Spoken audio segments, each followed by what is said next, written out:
So where is Beumer coming in that case? Because if you're looking through land acquisition, I would imagine it'd be a pretty big error if you thought the conveyor should go, and I'm sure this has happened, where you think that the operator thinks the conveyor is going one place, and then I think I saw on a slide on a presentation you did, like different routes, different options for the most efficient way to move it. So are you coming in and saying, okay, this is the best place for it, and then that company now has to go out and try to make those acquisitions and those adjustments? Well, this happens in stages and phases. Obviously, when we start discussing a project with the client, typically they give us an overview of what is the land Hmm. condition, what can be acquired, what can be permitted, and what Right. cannot.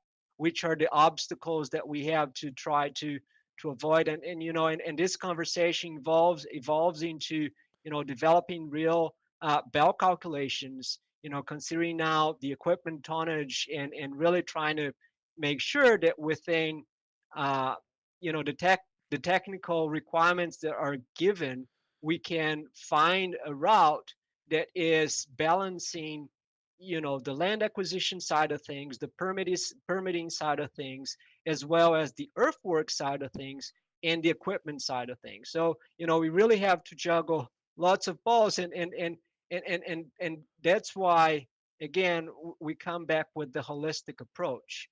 Those are fairly large infrastructure type of projects, Hmm. and and as such they take years to develop. As such, we see they're complex by nature, and we see clients wanting to be, they are for them it's more important that we demonstrate a trade-off. It's Mm. more important that we Hmm. demonstrate pros and cons of different approaches than really, that we Oh. try to focus on the equipment and maximize or minimize the cost of the equipment, which could later cost more in earthworks or land acquisition and Right. whatnot. Right. So that's a very interesting thing. So really, even in presentation, you almost have to take that extra time to show those trade-offs because the it's if they don't know what they're comparing it to. If you just come in and said, "This is how we're going to do it. This is the best way," they don't have a comparison to tell them why it's the best way. Is that what you're getting at? Correct. That's correct. So now going to value, we've already sort of merged into that. But when you're going through value, let's go. Let's go the first week of talks because once you're in it and you're presenting and the engineering side's coming in and that now you're sort of into it with the client. But that first week, I'm really curious about it because you're just starting to get through the process.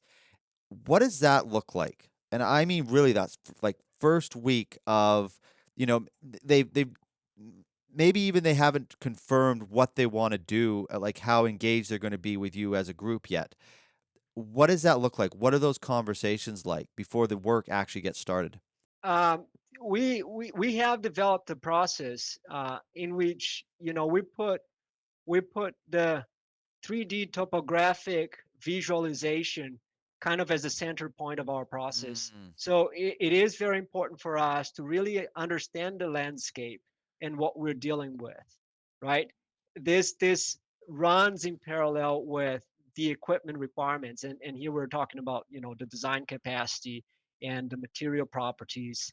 Uh, Again, we truly put the understanding of the topographic condition as as a starting point. Mm. Uh, so sitting with the client and understanding the terrain and what he's trying to accomplish is extremely important. Later on we will plug in various variables that will give us better direction on what makes more sense and less sense. And here we're talking about variables that are related to cut and fill costs, right? Sometimes, they can fill inexpensively, but it's very expensive to cut. Maybe they have an extremely competent rock within the terrain, and it's just too expensive to drill and blast. So they Mhm. want to, instead of wanting a balance earth, a balance cut and fill type of condition, they want to offset things more to fill and have less. It's a conversation. As you develop, as you gather more attributes and more variables from the project that they're typically very specific. That's how the project evolves.